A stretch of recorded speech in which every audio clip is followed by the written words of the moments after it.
In this video, we'll go through the process of using the while component in RPA Desktop Design Studio.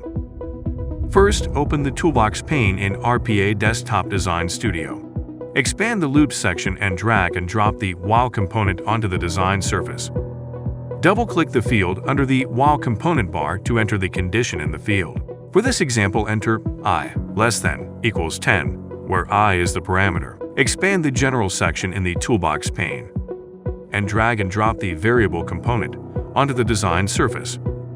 Double-click the field under the variable component bar to configure it. Enter a static value, such as 1. Next, we'll drag and drop the message box show component onto the design surface to verify the output of the variable component. On the Project Explorer pane, navigate to Activities and drag and drop the variable input to assign it to the message box. Back on the Toolbox pane, under the General section, drag and drop the expression component onto the design surface. Double-click the field under the expression component bar to increment the variable value by 1. In our example, I plus 1, where I is the parameter. Back on the Project Explorer pane, drag and assign variable component to the expression component input parameter and output parameters. We'll then connect all control ports and data ports.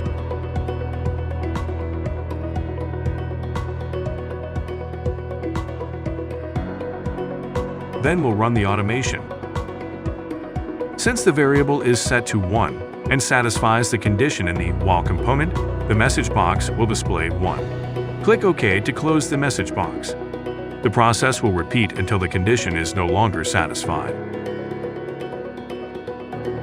You're now able to execute a code until a specified condition is true using the while component in RPA Desktop Design Studio.